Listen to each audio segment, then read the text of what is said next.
Passei muita fome, porque o dinheiro do meu pai era para cachaça, mulher, bagunça, sumia. 3 meses. Então eu ia na feira, o que o gerente guardava para dar para os porcos, eu comia o que os porcos comiam, aquela lavagem.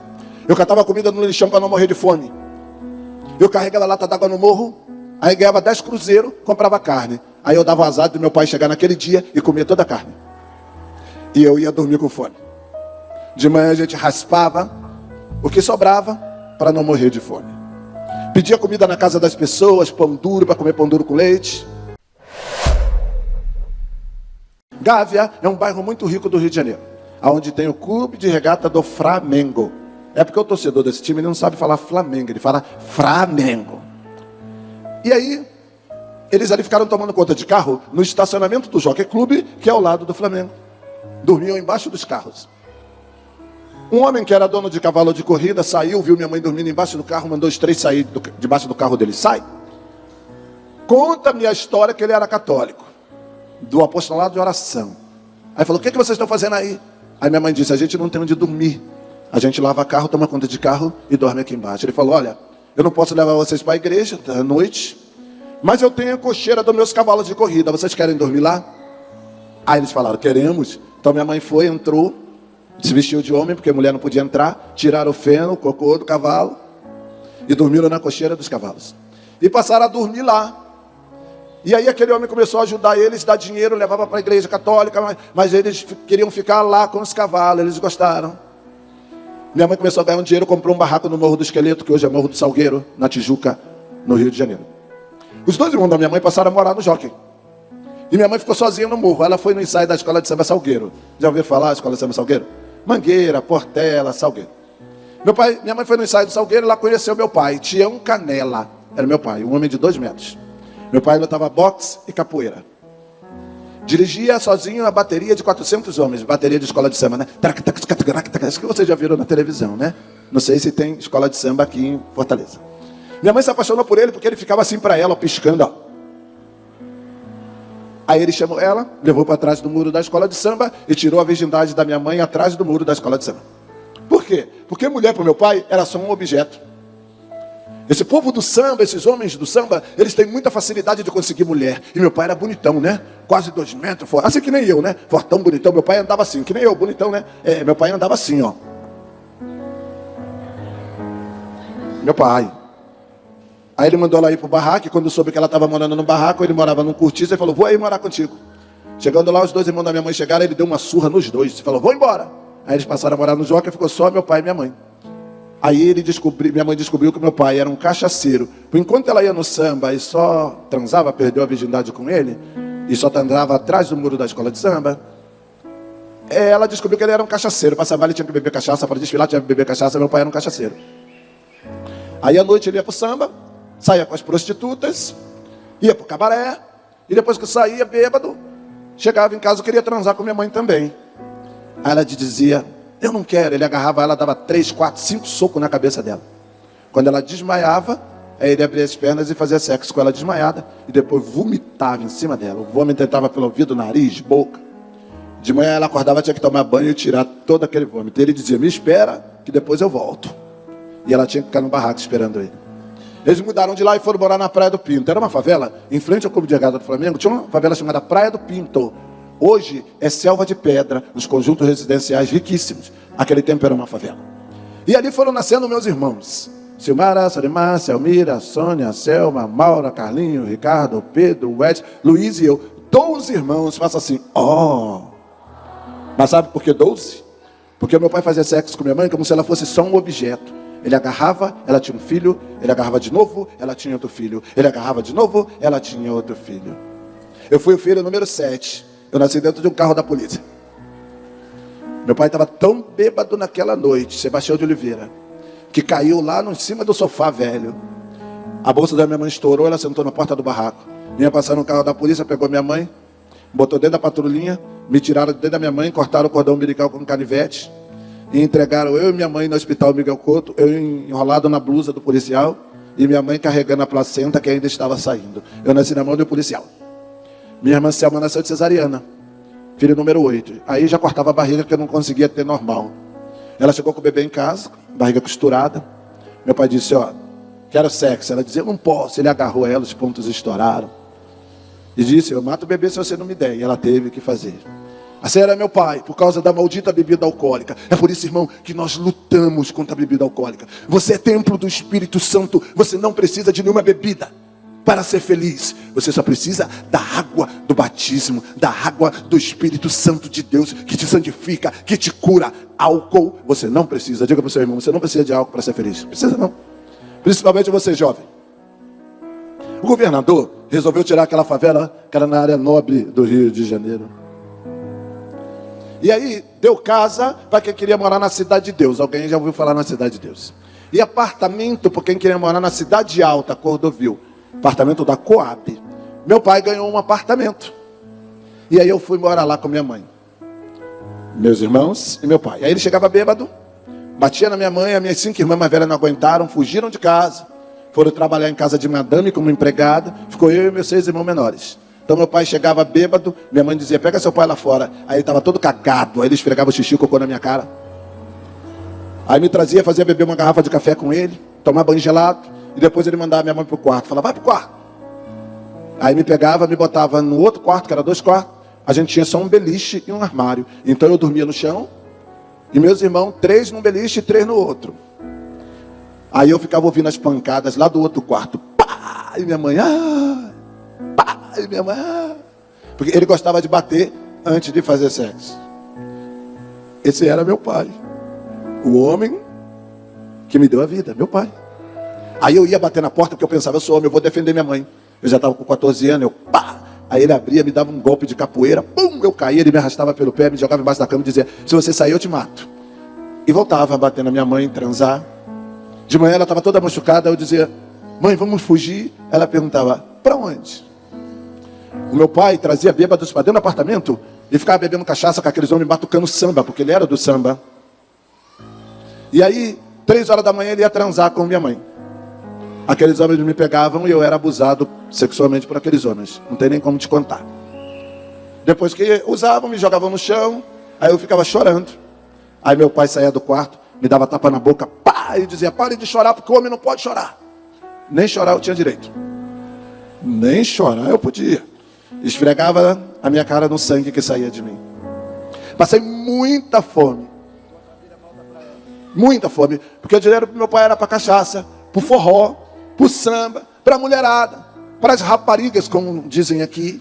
Mulheres que são amadas por Deus, mas que infelizmente deixaram com que o inimigo tomasse conta do seu corpo. Irmã, o seu corpo é um templo do Espírito Santo, sabe? É a imagem de Nossa Senhora. O seu corpo é sagrado. Você só pode entregar para aquele homem que chegar lá no altar e confirmar contigo um matrimônio que é um sacramento.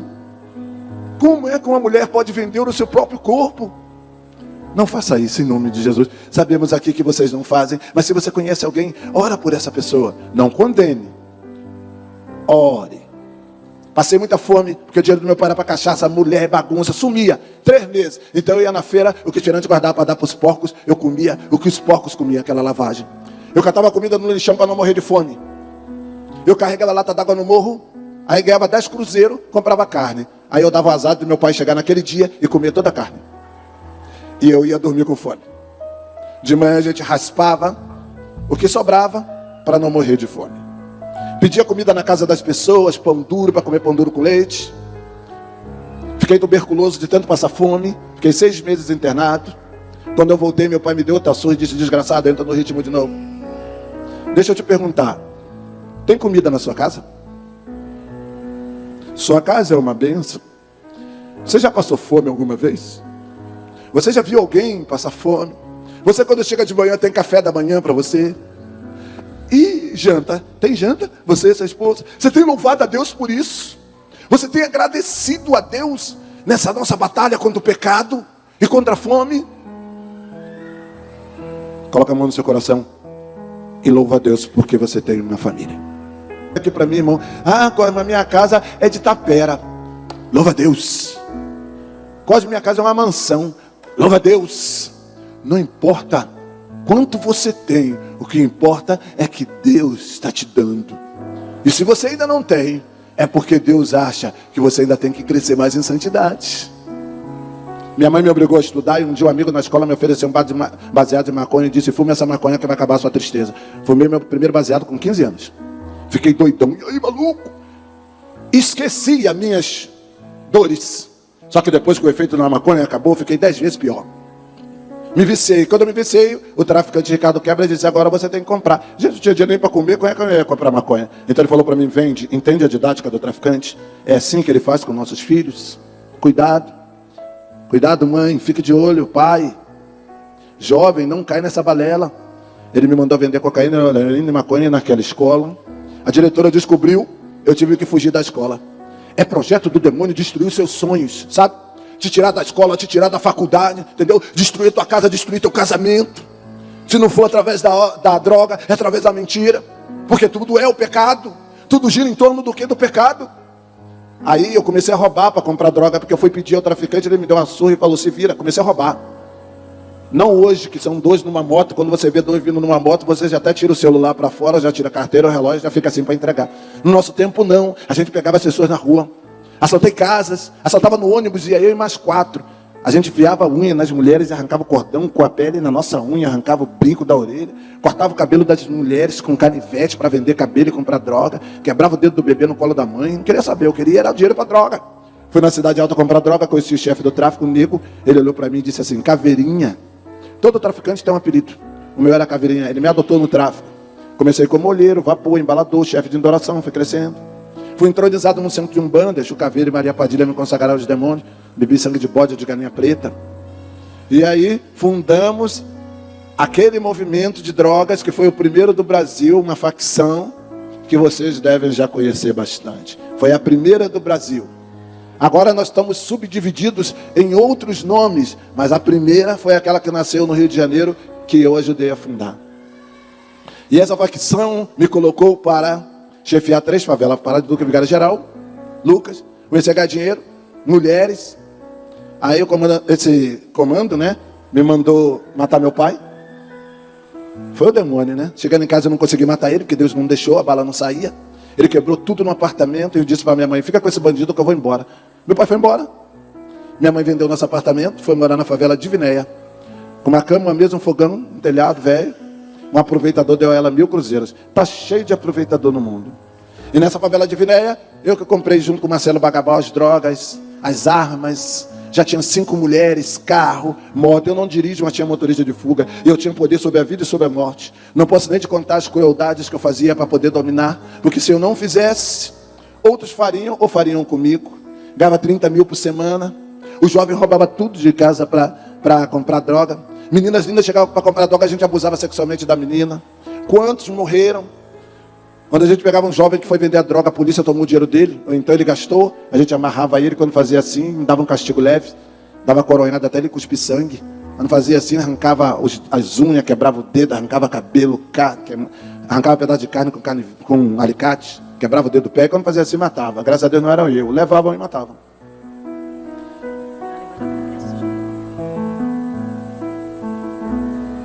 Amém. Amados, essa foi a minha vida. Dinheiro, droga, mulheres. Eu ia para o prostíbulo, fechava o prostíbulo e era prostituta para todos os traficantes de cocaína. Eu achava aquela vida maravilhosa. Carro, moto, eu andava na favela armado, todo mundo me olhava e, oh, Caveirinha. Mas aí, o que aconteceu? A gente tinha uns garotos que soltavam pipa vermelha, que avisava que chegava a polícia. Se passasse por isso, tinha os fogueteiros que soltavam fogos avisando. Só que era o início do BOPE e foram mais de 100 policiais na Cidade Alta. Cercaram, não deu para os meninos soltar a pipa, eles seguraram os pipeiros, pegaram os fogueteiros. Eu tinha 5 seguranças que andavam armados comigo, eu achava que eles iam lutar para me defender. E aí, quando eu vinha vindo aquele monte de policial, eu fiquei tranquilo. Eles vão me defender. Rapaz, todo mundo, ó, fugiu. Amados, o pecado é assim. Pega, nos usa e quando a gente mais precisa, nos joga fora. Até o Bagabal que estava lá, fugiu, o nego fugiu todo mundo. E me deixaram sozinho. Tem o bucha, é aquele que fica, que a polícia vai pegar, ou então vai morrer, enquanto os outros fogem. Só que eu, malandro que era, também fugi. Saí correndo, aí eu vi, descendo a Paulo Bregaro, era uma rua, tinha um esgoto, né? Descendo a favela de Vinete, tinha um esgoto, eu pulei dentro do esgoto. Era 10 metros de profundidade e afundei na merda. A arma afundou o dinheiro, afundou a droga e eu afundei. 3 metros era merda, 7 metros era vão, comecei a comer o que tem lá dentro do esgoto. Porque a favela era muito pobre, o pessoal jogava na vala, aquilo descia, caía lá dentro. E eu lá dentro. Eu achava que era duro, mas era mole. Eu consegui botar a cabeça do lado de fora e comecei a vomitar. Sabe qual era o nome do que tinha no fundo desse esgoto? Se chama pecado. Era o pecado que eu vivia. Fundador de uma facção. Poderoso Caveirinha. No fundo do poço. Cadê as mulheres? Eu corri para a casa das minhas mulheres, né? Que eu comprei casa para elas. Elas trancaram a porta. Cadê o amor? E era eu no fundo do poço. Só um homem chegou lá. E eu acredito que eu vi esse homem. Chegou perto de mim, olhou. Ele poderia ter dito assim, ó. Presta atenção, gente. Você é um vagabundo, um pilantra, um bandido, um desgraçado. Eu vou te ajudar, mas você é um maldito. Não. Sabe o que ele disse? Cosme me chamou pelo nome?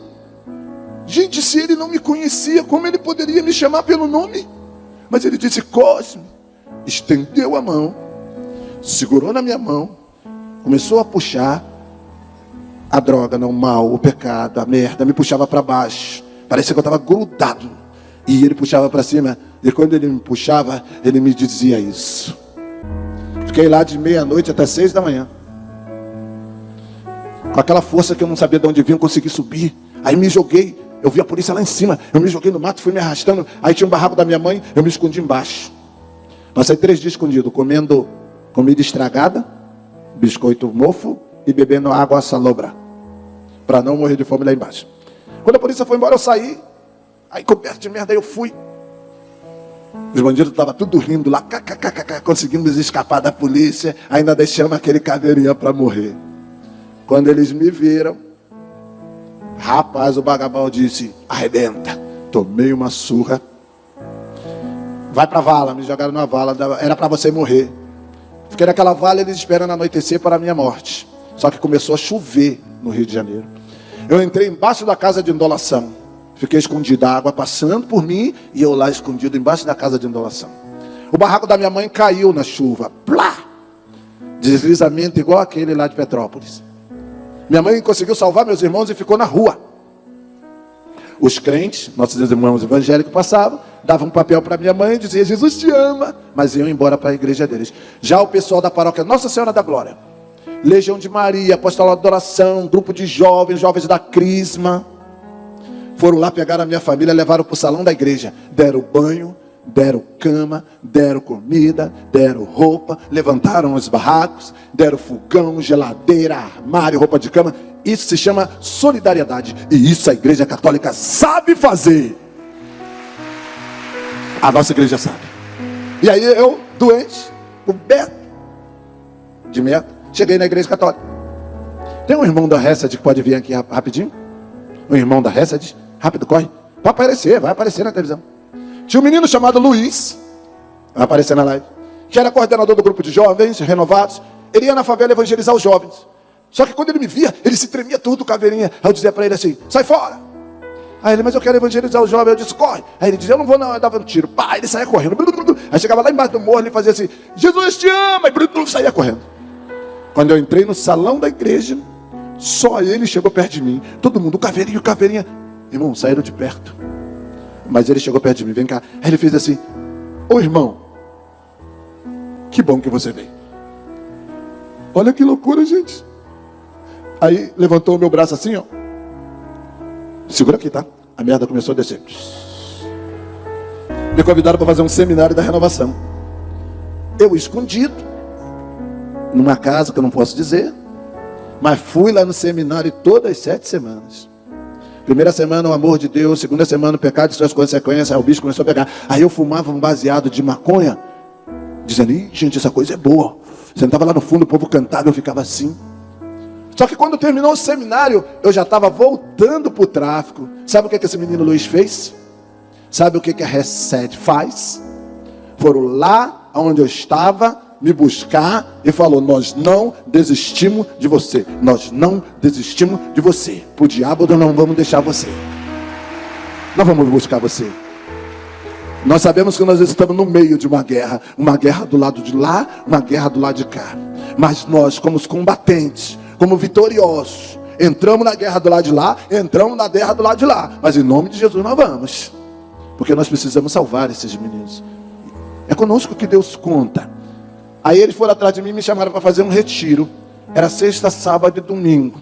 Aí eu perguntei: tem mulher? Aí ele disse: tem. Eu falei: então eu vou. Posso levar maconha? Ele disse: pode. Cocaína? Ele disse: pode. Meu canivete? Ele disse: pode. Arma? Ele disse: pode. Eu falei: então eu vou, meu irmão. E vai ser bom, hein? Estou entrando na sexta, só sai no domingo. Não sei se você já foi a retiro. Na sexta-feira, quando eu entrei, Caveirinha não queria entrar, mas eu entrei. Peguei as coisas, a arma, a droga, botei embaixo do colchão. Na sexta-feira, pregação, o amor de Deus. Gente, eu chorei, eu entendi o amor de Deus. Fui para a capela, chorei.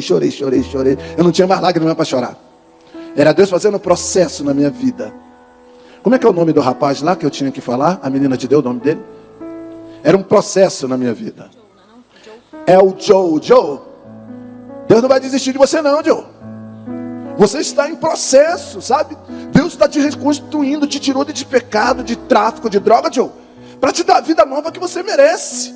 E muitos jovens serão salvos, e da morte mesmo, Joe, por causa da sua conversão, amém? Vamos bater palma para o Joe. Está num processo de sair do tráfico de drogas.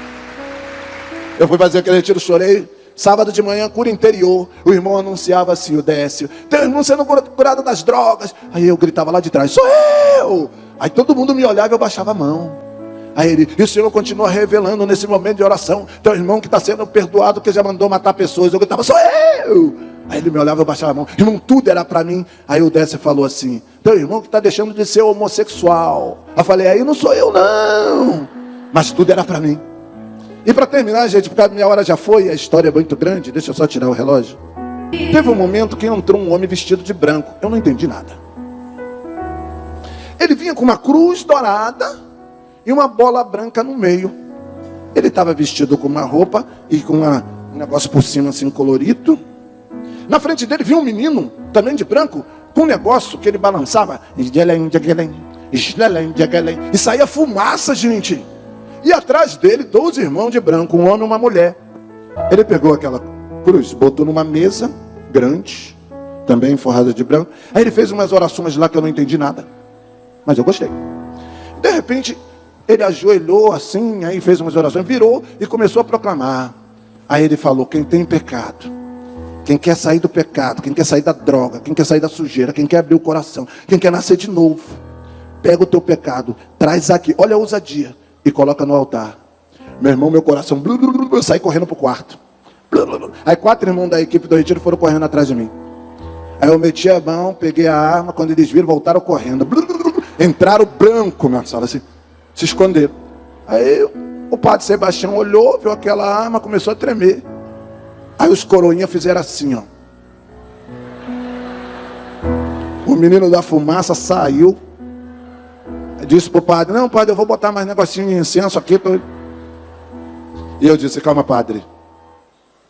Chegando bem perto, ele falou: ajoelha, o que tu tens aí? Eu falei: eu quero te dar essa arma, não quero mais. Ele pegou a pistola, botou no altar. Aí ele perguntou para mim: tem mais? Eu falei: tem, padre. Entreguei o canivete. Aí ele perguntou: tem mais? Eu falei: tem, padre. Entreguei a maconha, entreguei a cocaína, entreguei tudo. E no final ele perguntou: tem mais uma coisa que você tem que entregar. Eu fiquei pensando: o que esse homem ainda quer?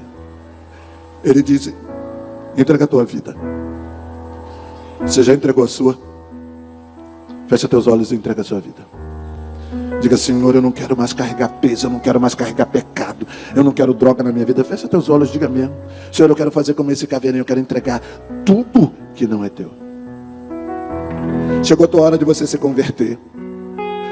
Chegou a hora de você parar de fingir que é de Deus, mas verdadeiramente ser de Deus. Chegou a hora de você renunciar àquela bebidinha no final de semana, renunciar a falar mal dos outros, sabe? para que nessa batalha espiritual você saia vencedor. Saindo do retiro, fugi, fui morar em Bradipina, levei minha mãe. A polícia invadiu a casa de indolação, matou 7 bandidos, era para mim ter morrido. Tirei minha mãe da prostituição, que ela já estava se prostituindo. Tirei meu irmão das drogas, larguei as drogas. Aí comecei a estudar, fiz um concurso, passei num concurso, Deus me deu uma graça. Hoje eu sou funcionário público federal, trabalho na Casa Civil da Presidência da República, um projeto para ex-detento. Pode aplaudir o Senhor pelo milagre. Se me deu, pode te dar. Mudou a minha história, pode mudar a sua. Estava na Canção Nova. Minha mãe já faleceu, mas antes de morrer, consegui levar ela para o grupo de oração. Estava fazendo um show, voltei da Canção Nova. Minha mãe tinha tido um derrame e morreu. Eu fui no enterro, consegui abrir o caixão e vi minha mãe morta. E disse para ela: mãe, não se vá, porque eu preciso de você. Sua mãe está viva? Ame sua mãe. Abrace sua mãe. Diga que a ama, para que Deus possa te ajudar a vencer. E meu pai virou bêbado de tanto, virou mendigo de tanto beber. Levaram ele para casa de mendigos. Eu estava na Canção Nova. Aí Nelson Corrêa falou assim: sua irmã chegou, encontrou seu pai. Eu disse para ela: manda ela embora. Mas ele me convenceu a ir lá ver meu pai. E eu fui jogar na cara dele todo o mal que ele me fez. Só que quando eu cheguei lá, Deus falou no meu ouvido: perdoa. E o diabo dizia: condena. Essa batalha espiritual nossa. Mas eu fui lá ver meu pai doente, com cirrose, sem dente. Aí eu comecei a chorar. Aí ele veio e me abraçou e disse: filho, eu te amo. E eu também abracei meu pai e disse: eu também te amo, meu pai. E consegui perdoar meu pai antes dele morrer. 3 meses depois ele teve uma cirrose e morreu. Mas antes de morrer, eu consegui abraçar meu pai. Perdoe seu pai. Fique de pé. Ajuda quem não pode levantar a ficar de pé. Coloca a mão no seu coração só para a gente fazer a oração final. Coloca a mão no seu coração. Não sei como você chegou aqui no Reset. Pode ser que você esteja aqui uma bênção, e eu creio nisso. Mas eu tenho certeza que ainda tem algo aí que Deus precisa receber nessa sua luta, nessa sua batalha. Para que a gente possa acabar com a guerra lá, precisamos acabar com a nossa guerra interior, que é o nosso pecado. Até você de casa. Porque o primeiro lugar que a guerra tem que terminar é na nossa casa. Nossa casa tem que ser lugar de bênção. Inclina a tua cabeça, fecha teus olhos e diga que tudo é do Pai. Eu pensei que podia viver por mim mesmo. E se você quiser chorar, fique à vontade, mas entregue para a gente terminar esse momento.